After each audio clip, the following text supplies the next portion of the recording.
Продолжуваме со изучувањето на делата на апостолите. И оно што можевме досега да го видиме е во делата во оваа книга, која представува некаква историја на црквата, е како животот на црквата се одвива по принципот на некакво нишало, која се мафта од едниот крај кон другиот крај. Црквата има периоди кога расте, се шири, е прифатена од светот, после кое доаѓа или оди тоа нишалото кон другиот крај на отпор на светот или прогонство, па потоа пак се враќа кон или оди кон крајот на ширење, на растеж. И тоа го гледаме постојано. И во историјата на црквата, и овде во книгата Дела. Например, после Педесетница, после раѓањето на црквата, наеднаш имаше растеж, го видовме тој во првите глави, се зголемуваше бројот на христијаните, достигна до 5000 и повеќе од 5000, пошто дојде еден период на гонење, предводен од Савле, фарисеот Савле. Меѓутоа тоа гонење предизвика нов бран на ширење. Христијаните кои излегоа од Ерусалим по убиството на Стефан, го разнесоа Евангелието. Видовме како во Самарија благовестителот Филип имаше успешна служба, многу самарјани поверуваа, а оние пак евреи кои се раселија после гонењето во Ерусалим, во Кипар, Мала Азија, таму го однесо Евангелието и видовме минатиот пат како се создаде првата нееврејска црква во Антиохија, тоа се бран на ширење на Евангелието. И сега овде во оваа глава гледаме како пак тоа нишало оди повторно кон отпор кон црквата или нов бран на гонење. И овдека тој бран на гонење е организиран од царот Ирод Агрипа, кој очигледно за цел се поставува елиминирање на водачите на црквата. Прво, Јаков е убиен, па ставен во затвор Петар и така натаму. Но она што ќе го видиме е дека и тој бран на прогонство ќе доведе нов растеж на црквата, така да тоа нишало ќе продолжи да се клати од едниот крај на другиот крај. И две основни овдека, покрај многуте други поуки, што ќе ги видиме, се едната од нив е Божјата благост и Божјата строгост. Како што Павле пишува во Римјаните, 11 глава, 22 стих, гледаја пак Божјата благост и строгост. Има благост и строгост. Таа благост овдека, во 12 глава, ќе видиме како се покажува кон оние кои го љубат Бог и строгоста на Бог кон оние кои му се спротивставуваат. И нешто друго кој го видиме овдека, една вистина откриена во псалмистот во Псалм 50, 11 стих, повикај ме во тежок ден, јас ќе те избавам, а ти ќе ме прославиш. Или буквално текстот вели, повикај ме во ден на неволја. Сите имаме тежок ден, сите имаме своји денови на неволја. Како во таквите денови да го повикаме Бог? И неговата мокна рака делува. Црквата во Ерусалим беше во тежок ден, во ден на неволја, беше постојана во молитвата и Бог ќе покаже својата благост кон црквата. Во исто време ја покаже и својата строгост кон оние кои му се спротивставуваат. Ајде да видиме како започнува тој нов бран на прогонство. Кажавме дека Ирод Агрипа е оној што го води тој бран. Ирод Агрипа е внук на оној познатиот, злогласниот Ирод Велики, оној кој владел кога е роден Христос, истиот оној кој дава заповед да бидат убиени сите бебиња до 2 години во Витлеем, за да го убие и идниот цар на јудеите, плашејки се дека ќе биде загрозен неговиот престол. Познат е по паранојата, убил 3 од своите синови сметајќи дека тие можат да го загрозат неговиот престол. И еден од тие тројца синови е всушност татко на Ирод Агрипа, овој Ирод овдека. Мајката на Ирод Агрипа, кога го загубила својот сопруг, таткото на Ирод Агрипа, плашејќи се дека дедото Ирод Велики ќе го убие и Ирод Агрипа, својот внук, поради иста параноја, го праќа во Рим. Така, на сигурно место. На 4 годишна возраст Ирод Агрипа почнува да живее во Рим и таму гради блиски односи со императорскиот дворец. Негови блиски пријатели се идните императори Калигула и Клаудиј. И кога Калигула станува император на Рим, Ирод Агрипа е поставен, добива титула цар на јудеите. Е поставен да управува со Јудеја и Галилеја. И тоа царување продолжи во времето на Клавдиј и веројатно ова е времето во кое се случуваат тие работи. Овдека кои се запишени пред смртта на Ирод Агрипа. Сите иродовци, целата таа лоза, се едомци, не се чисти евреи, тие се прозелитизирани евреи, и поред тоа нема доверба кај евреите, се обидуваат да ги придобијат симпатиите на евреите. Ирод Велики тоа го прави со една масовна градежна активност, направил градови, многу. Храмот, всушност, убавиот, големиот храм, во времето на Новиот Завет е изграден од Ирод Велики. Една монументална, грандиозна, прекрасна градежна творба. Истиот проблем го има и Ирод Агрипа, и тој се обидува некако да ги придобие симпатиите на евреите, и еден од начините токму овој. Почнува прогонство на црквата. Прво пишува дека уапсил некои христијани, меѓу нив и Јаков.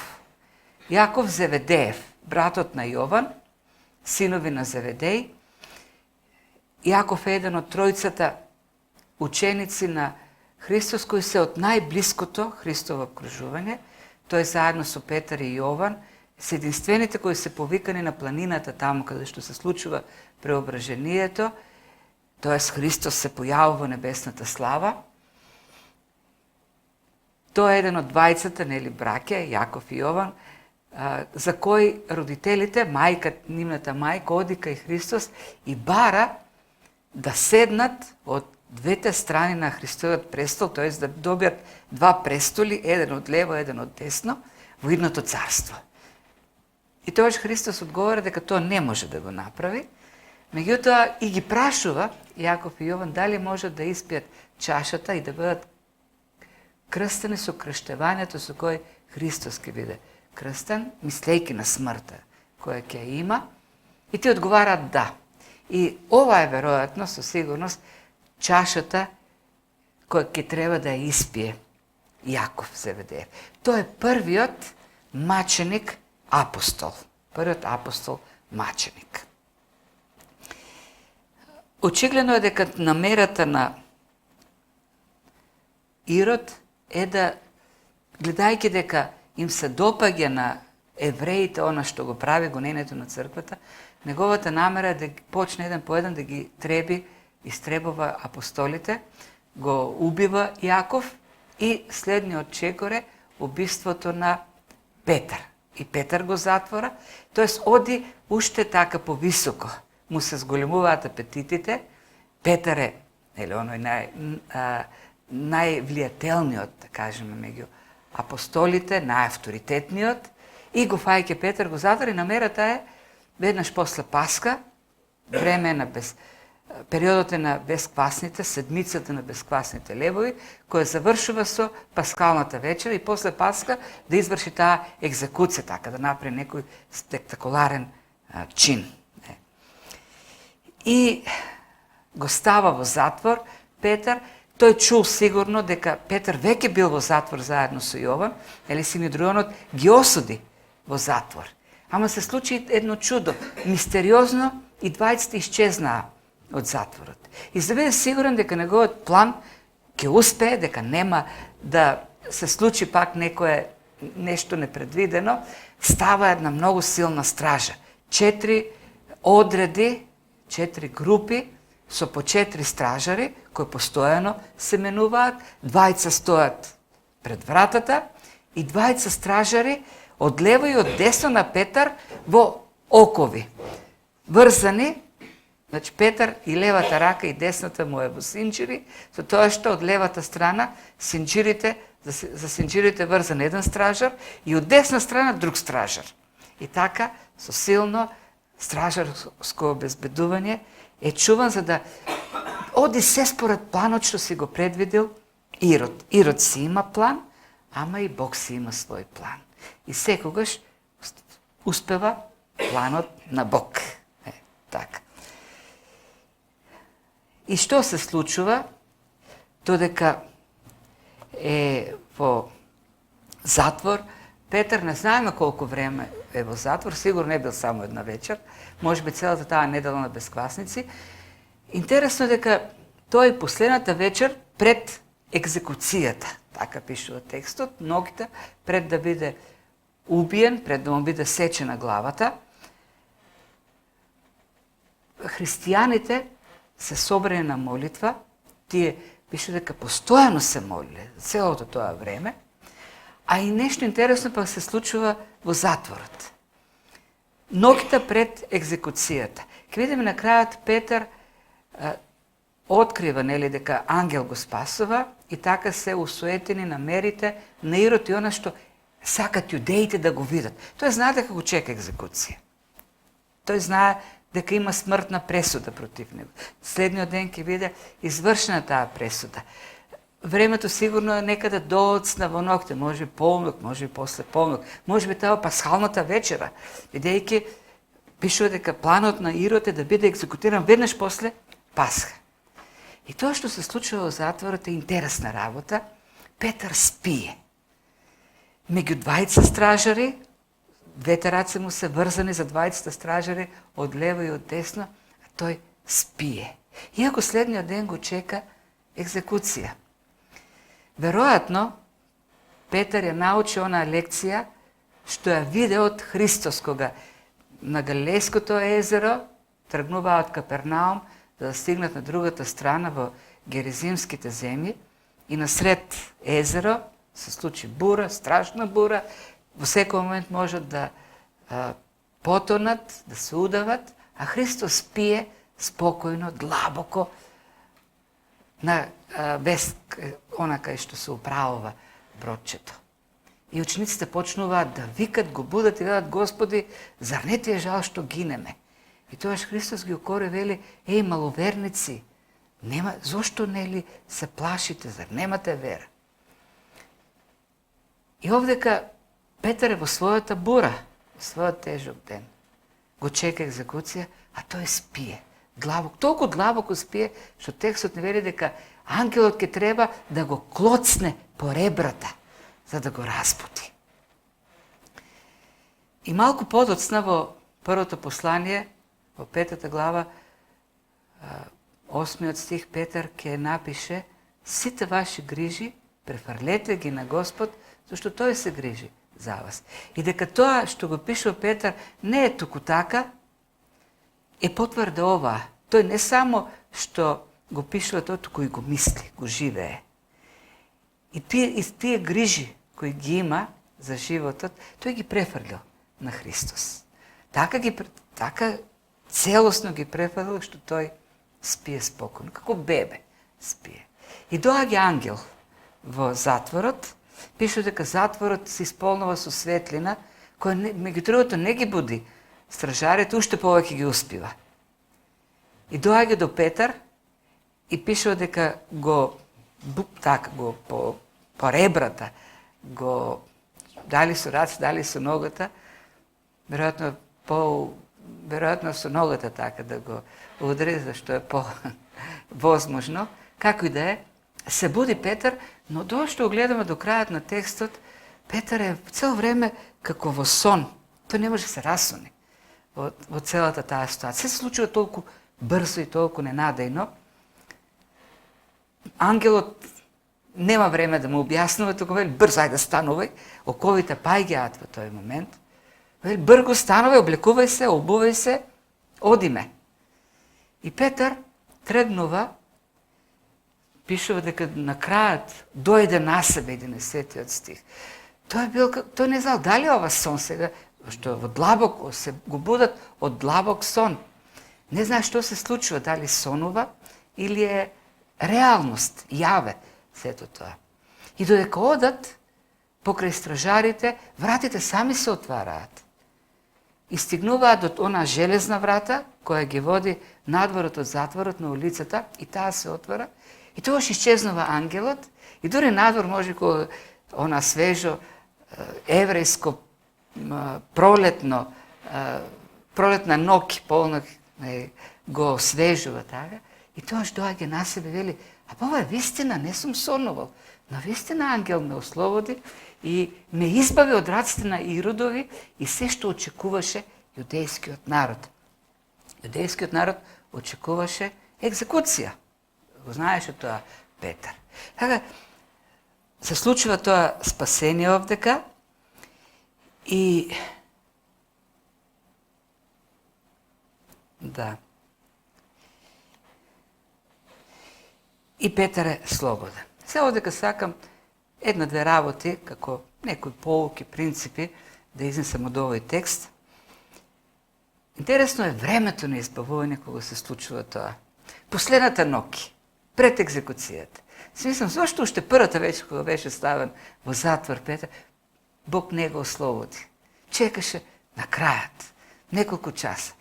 Може би Бог има смисол за сценарио, за она драматизирање, напнатост, така да има тензија во се, како ги прават филмовите, нели, во последниот момент да се случува сето. И навистина, да, последната вечер, часови пред екзекуцијата, тоа носи некаква тензија во целиот тој настан. И за христијаните кои се молат, за самиот Петар не знам што испие последната вечер. Има една работа која е како принцип, а тоа е дека се што прави Бог во нашиот живот, секоја ситуација која ќе ни ја доведе, е за прво да гради во нас нешто. Да гради вера, да гради трпение. Трпението ни е многу важно. Бидејќи ние живееме во свет во кој не ни се случуваат работите како што ние сакаме, кога ние сакаме.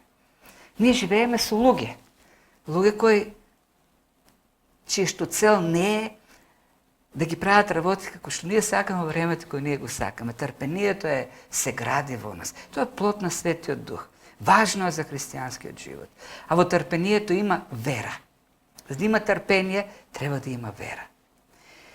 Во таквите ситуации и овдека, тоа е како едно испитание, во кој Бог ја гради верата и на Петар, и на христијаните, во едно трпение, за на крајот и прославувањето на Бог да биде најсилно. Зашто секоја ситуација, Бог не поставува секојаш во некоја ситуација, за тој да изработи нешто во нас, кој ќе донесе слава на Бог, кој ќе го прослави Бог. Имаше случај, кога Христос одеше со учениците и видел еден слеп човек, роден слеп.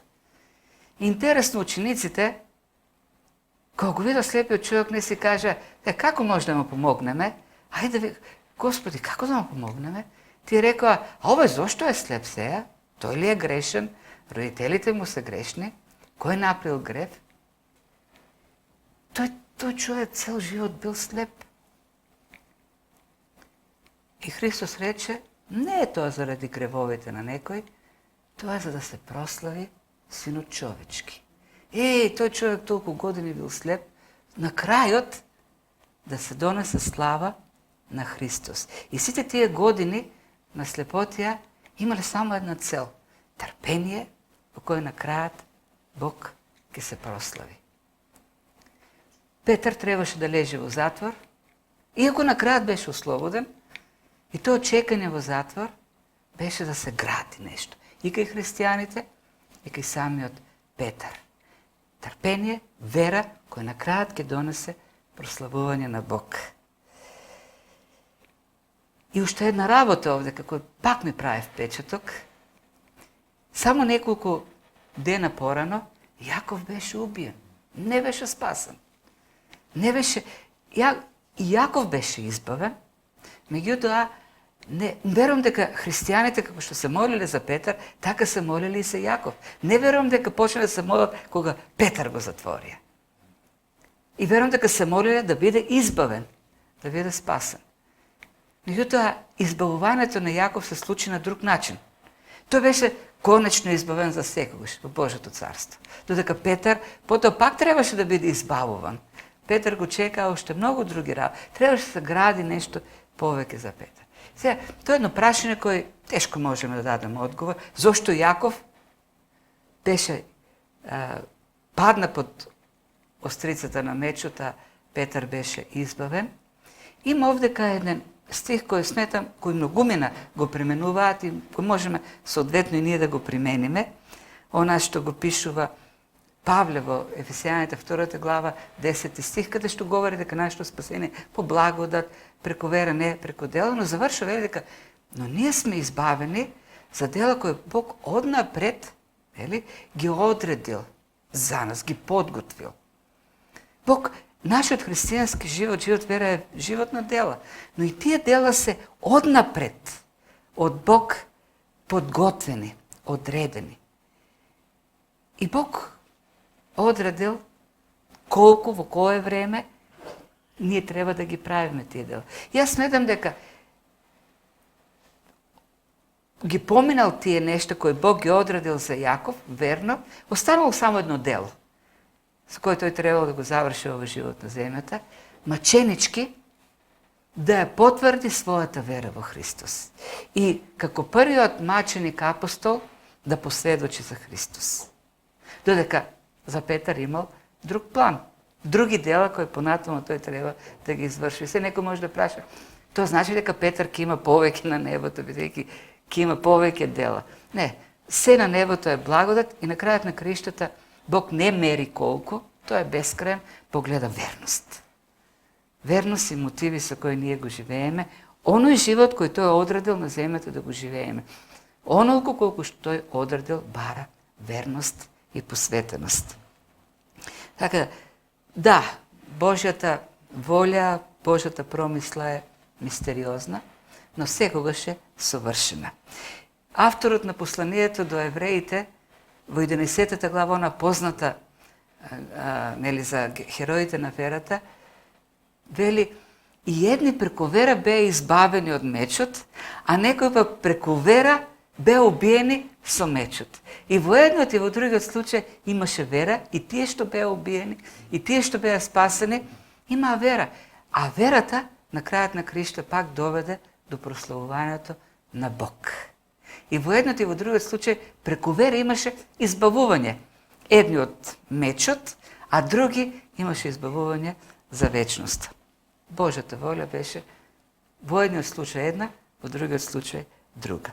И сега ова што ќе следи после ова избавување, ова што ќе го напише овдека Лука, се гледа една умерена доза на хумор. Драматична е ситуацијата, бидејќи за христијаните кои се молат, утре треба да има екзекуција, ќе биде изведен Петар пред целиот народ таму, сите да видат како ги убиваат христијаните. И во еден таков момент се случи една таква конфузија во куќите на Марија, каде што собрани овие христијаните, што е една убава слика за сите нас. Што се случува таму? Петар веднаш се е ослободен и тргнува кон куќата на Марија да им каже на христијаните: "Борете, спасен сум, фала ви на молитвите." Тргнува, христијаните се на молитвено бдение. Времето е касно во ноќите, полнок, после полнок, не знаеме точно, но е доцна во ноќите. Тие се молат, сите таму собрани се, и одеднаш додека се молат, некој почнува да чука на портата. Куќата на Марија е Марија мајката на Марко. Знаеме дека христијаните во Ерусалим се разделени на групи, бројката е голема, над 5000, 10.000. Тие се разделени на неколку дела за да има така заедница во молитва, во слово, во делење на Господната трпеза, се собираат заедно во храмот, меѓутоа гледаме дека тоа се молитвени групи. И Петър се насочува кон таа група, која веројатно е неговата група. Таму го нема Јаков, пак полубратот на Христос, кој е како еден од водачите на црквата во Ерусалим. Тој може би во некоја друга група, зашто ќе каже, одете кажете му на Јаков, кој што не е таму. И тропа на вратата и слушат христијаните, некој тропа на вратата. И една слугинка, Рода по име, оди да види кој тропа и го слуша Петар како вика отвори, отвори, јас сум. И таа толку е изненадена, радосна, не знаеме што, не отвара врата, туку трча да каже на сите, Петар чука на вратата. И овие пак кога слушат Петар чука на врата, викат, бе, ти нормална ли си? Или ти се спи или сониш нешто? Каквов Петар? Па ние зошто сме овдека собрани? Кај е Петар? Петар во затвор. Ние сме овдека се молиме Бог да го спаси. Затоа сме тука, сите знаеме кај е Петар. И таа провери, не, Петар е таму на вратата. И тие на крајот велат, се прифаќаат само дека Петар е таму, не може да прифатат на вратата. И велат, тоа сигурно е ангелот на Петар.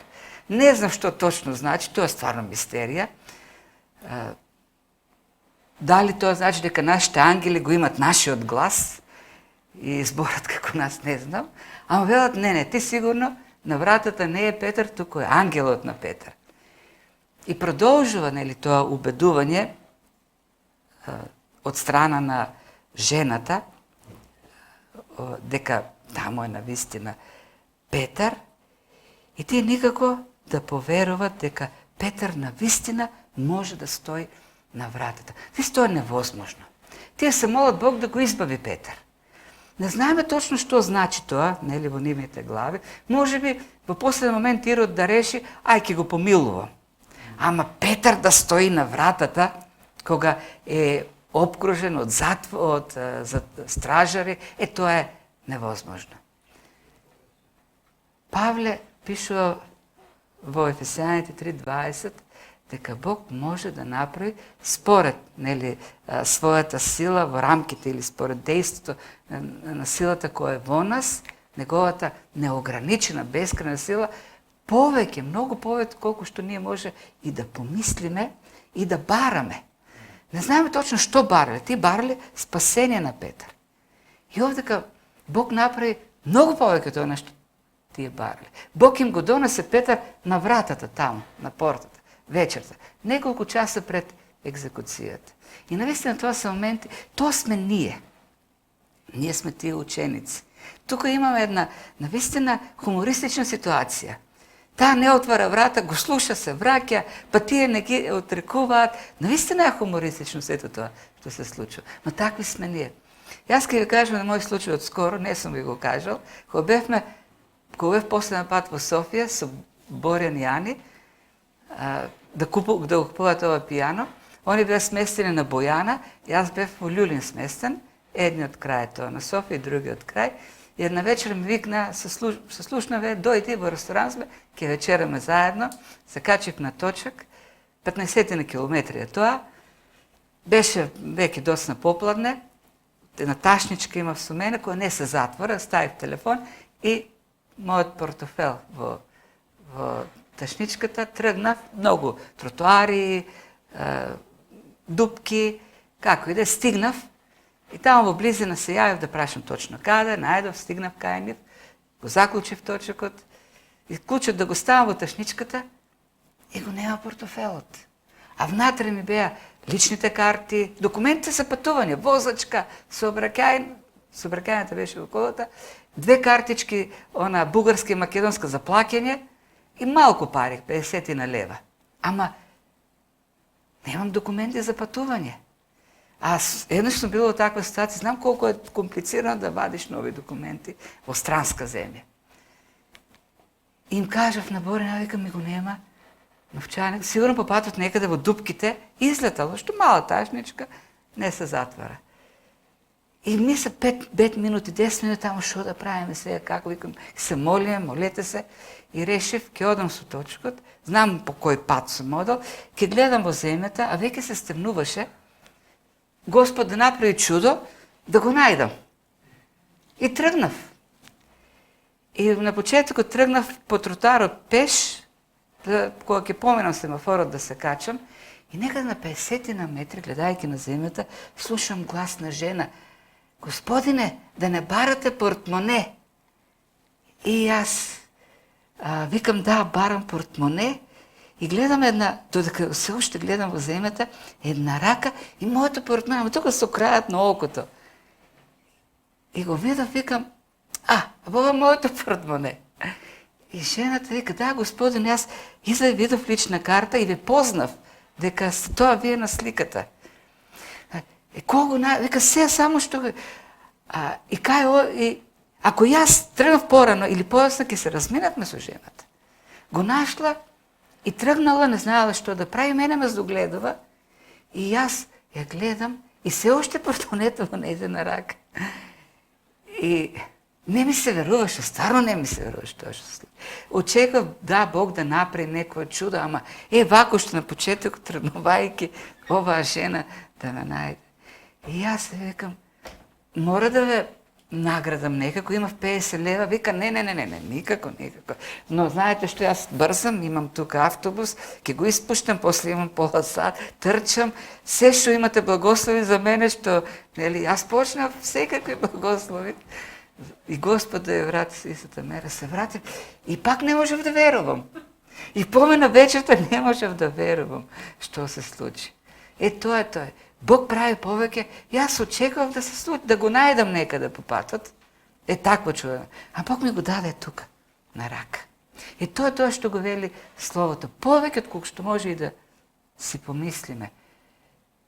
И кога ќе направи нешто што е над нашите очекувања, не ни се верува.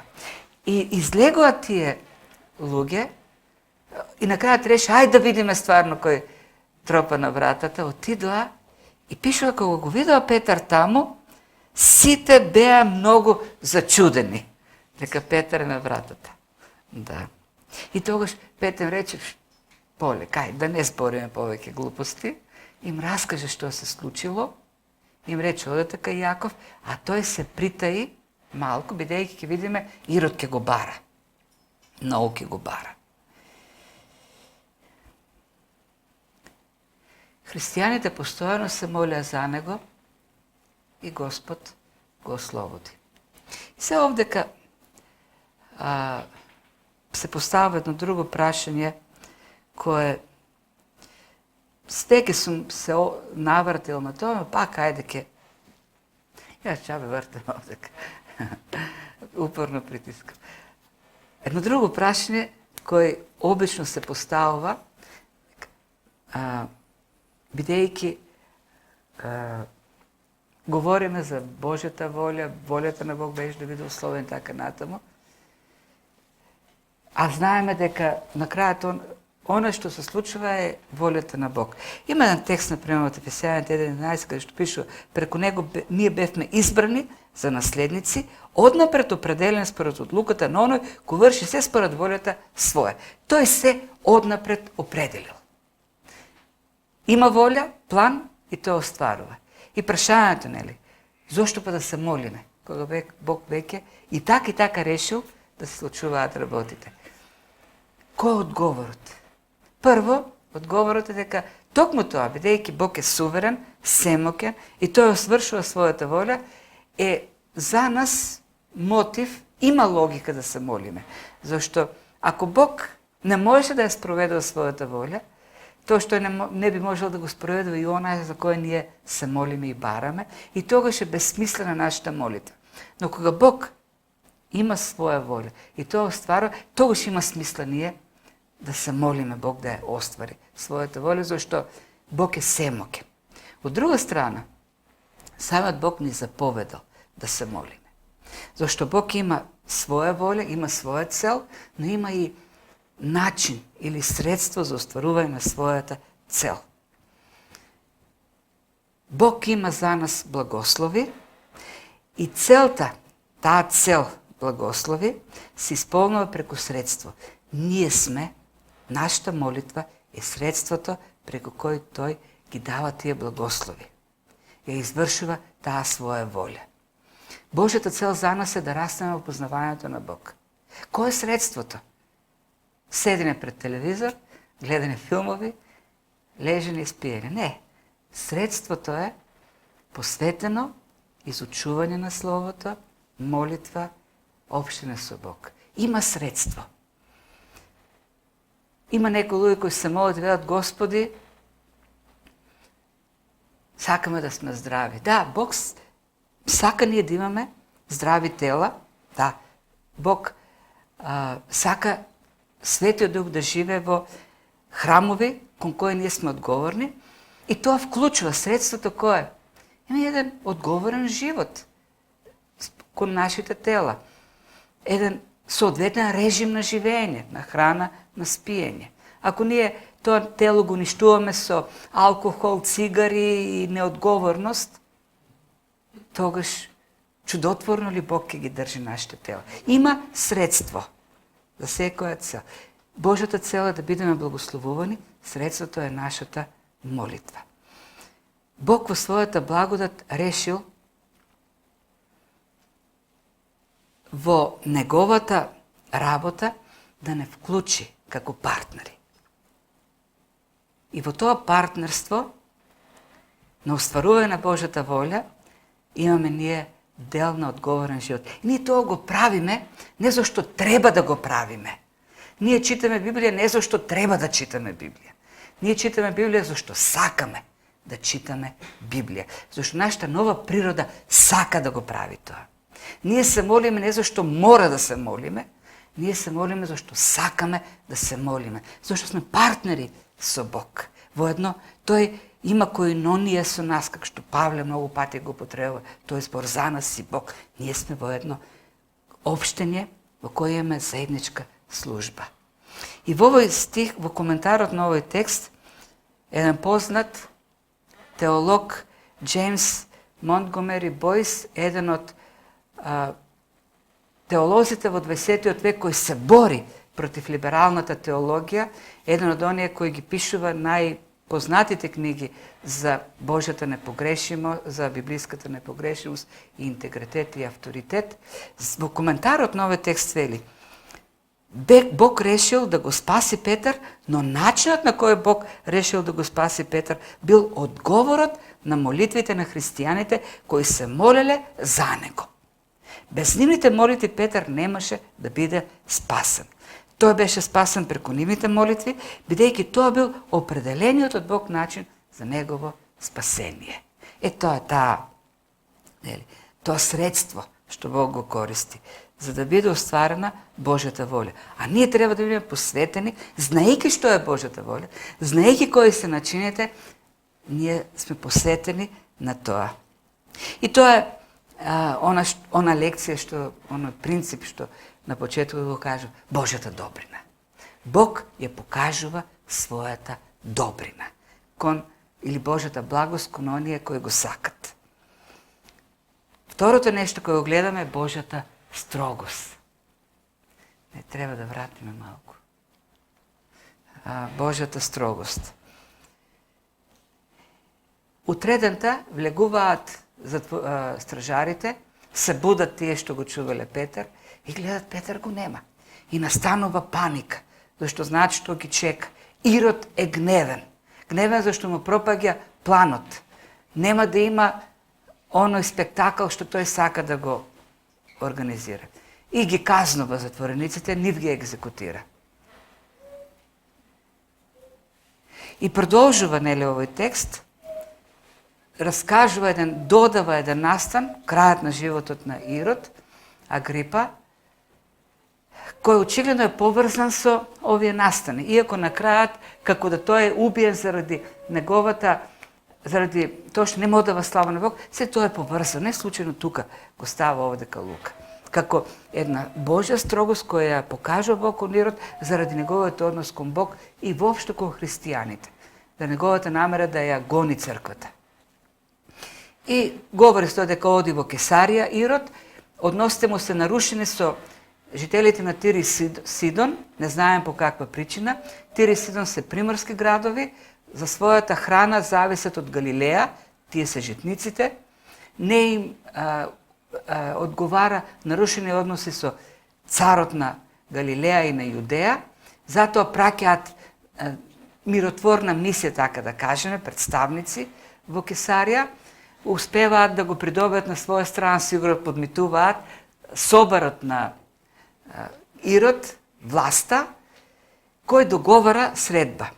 И оди делегацијата, има договорен ден во царскиот дворец во Кесарија, каде што Ирод седнува на својот престол. Интересно дека овој настане опишан и во историјата на Јосиф Флавиј за еврејскиот народ.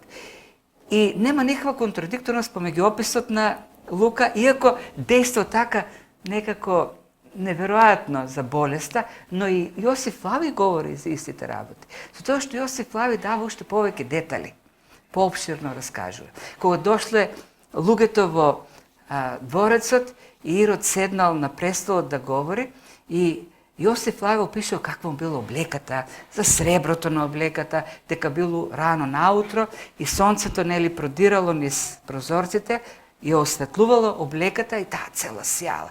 Целиот бил Ирод во сјај, така да кажеме.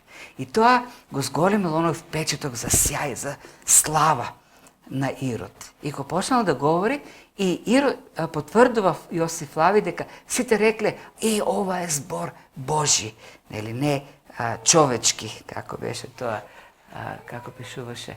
Ова е глас Божи, а не човечки.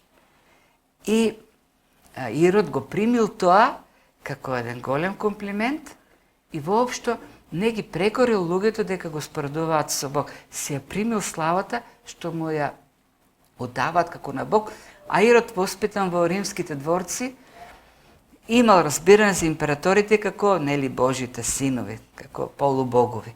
Како да е.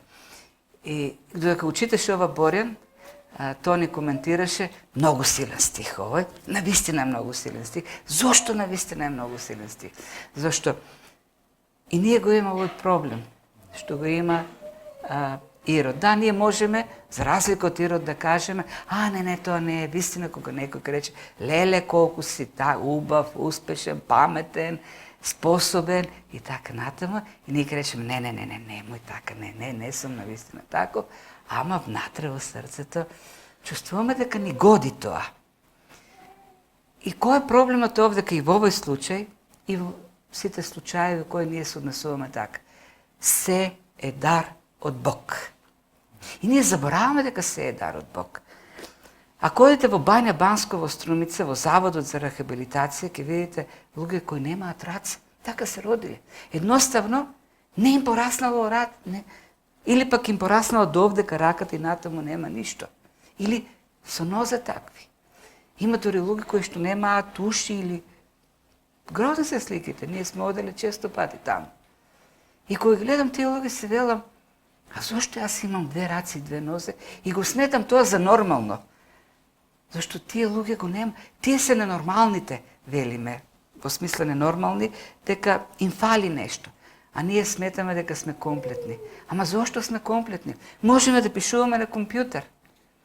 Роза Мојсова пишува си става во устата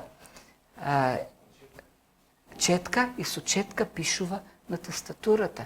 Зошто она не може да го прави тоа? Како што ние можеме со двете раце да пишуваме. Возиме точаци, возиме коли. И сметаме дека тоа е нормално. Но не е нормално. Бог решил да ни го даде тоа. И не затоа што сме нешто повеќе, по благодат. И кога ќе постигнеме нова позиција на работа, успех, тоа Бог ни го дал по подарок. Или ако во некој друг поглед сме повеќе од другите, тоа Бог ни го дал. И Бог очекува да биде прославен. Нема да му припадне славата. И сегаш кога ние нема за тоа да му дадеме слава, му крадеме од славата на Бог.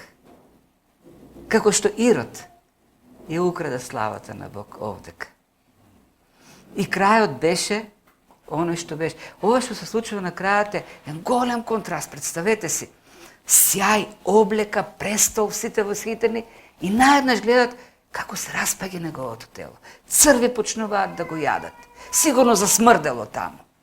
Од тоа распаѓина, тој гнилеш. Тој станува како гнило јаболко, кое го јадат црвите. Лука, кој е лекар, не ни објаснува за каква болест станува збор. Ако земете коментари, ќе видите дека најмногу внимание се посветува на тоа сега каква е диагнозата, за каква болест станува збор. Не е тоа важно. Може би не постои таква болест, не знаеме. Наеднаш неговото тело почнуваат да го јадат црви. Но тоа што го гледаме овдека е таа Божја строгост. Тој човек се спротивстави на Бог, дури сакаше да го узурпира Божјата слава, да узурпира Божјата слава. И се покаже Божјата строгост кон таквите. И секогаш Божјата строгост се покажува кон оние што се спротивставуваат на Бог. Може би не секогаш на таков начин како овдека, или точно во бргу веднаш, меѓутоа секогаш се покажува. Има еден друг случај од историјата, ќе кажеме, из црквата, во време на реформацијата во Франција, средината на 16 век, кога го управува Анри II, сопруг на Катарина Медичи, која е од Фиренца, блиска со дворецот со папскиот дворец. И, веројатно под нејзино влијание, Анри II е жесток противник на протестантите, на хугенотите во Франција. Ги пали на клада, тој носи закон со кој што е дозволено ограбување, запленување на имотот на протестантите. И знаете ли како завршил тој човек? Кога извршил донесол таков строг закон и извршил големо гонење, тогаш и неговата керка се мажи за шпанскиот принц и по повод таа свадба, во времето тоа свадбите биле по неколку дена, организира турнир на борба со копје, они нели рицарите со коњите. И кога двајца рицари се соочуваат или се судираат со копјето на едниот се крши, летнува парчето и му се забодува директно во окото. И тој паѓа и во рок од 10 дена почнува еден процес на гангрена, на распагине на лицето и после 10 дена умира човекот. И историјата го толкува тоа како Божјата строгост покажана кон таквиот човек. Ги кажам овој зашто регистрирам во историјата. Има еден друг случај кој се плашам така да го кажам, меѓутоа го говорат во Бугарија луѓето кои живееле во времето на комунизмот. Таму имало некој полициски службеник во 6-та управа која била задолжена за гонење на христијаните. Многу лош човек, многу зол во душата, кој уживал да ги малтретира христијаните. И како што вели нели тоа предание бугарско-христијанско, умрел тој човек и кога го погребувале на денот, било облачно, меѓутоа не било така, нели? И најаш кога го спуштале ковчегот, гром удрил точно во ковчегот и се запалил ковчегот и изгорел. Колку тоа, нели? Сака, идејата дека тие се примери кои ни покажуваат колку е сериозна Божјата строгост. Божјата благост, но и Божјата строгост. И на крај, тај да не продолжи за овие примери, нишалото. Интересно е како почнува оваа глава и како завршува. Почнува многу застрашувачки. Прво гледаме убиен е Јаков. Петар е во затвор. Смртна пресуда за Петар. Ирод буквално дивее. Сака да ги уништи христијаните. А како завршува главата? Ирод е мртов, Петар е на слобода, а словото пишува расте. И не префрла Лука веднаш во Антиохија, црквата во Антиохија.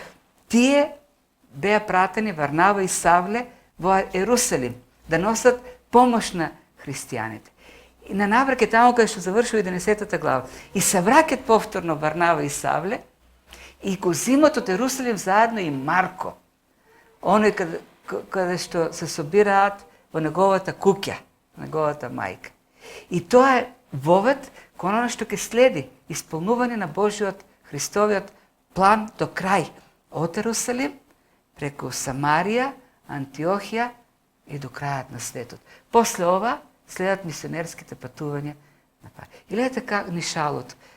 Од една страшна ситуација на почетокот на 12-та глава, гледаме како ова придонесува уште повеќе да расте црквата, да се шири. И тоа е Божјата благост. Словото не може да биде ставено во окови. Или како што Еремија кажува, тоа е оган и чекан Божи. Оган кој никој не може да го угаси. Никој не може да го контролира. Проба Ирод, пробал Анри II, пробале оние тоталитарни режими во 20 век. Не може словото да биде оковано. И тоа е оган кој гори. Оган кој ги омекнува тврдите срца. Чекан кој крши. Ја крши суетата на човекот. Ја крши гордоста на човекот. Неговата самодоволност. И тоа е Божјата благост, кога се крши човечката гордост и човечкото достоинство. Да се види неговата безнадежна состојба и потреба од спасение. Но во исто време, тоа е Божјата строгост, зашто тој оган и проголтува и тој чекан на крајот уништува. И тоа е она лекција за која што говориме, нели, во овој текст. Божјата благост и кротост. Благоста се покажува како благо за спасение и благодат, но се покажува и како осуда, како строгост. И тоа е нашето предупредување до луѓето. Словото на Бог е оган и чекан, кој може да донесе спасение, на кој донесува и осуда. Тоа е нашата проповед, тоа е нашето предупредување. А ние кои сме негови, кога доаѓа ден на неволја, тежок ден, треба да бараме, да се молиме и Божјата рака действува. Божјата рака спасува. Повикајте го Господ и тој ќе ве спаси. И не само што ќе не спаси, тој прави многу повеќе отколку што ние бараме или очекуваме или се надеваме дека може да направи. Тој не само што прави луѓе избавени од гревот, но тој дори прави своји деца. И не само своји деца, и своји наследници на царството. Затоа да му даваме слава.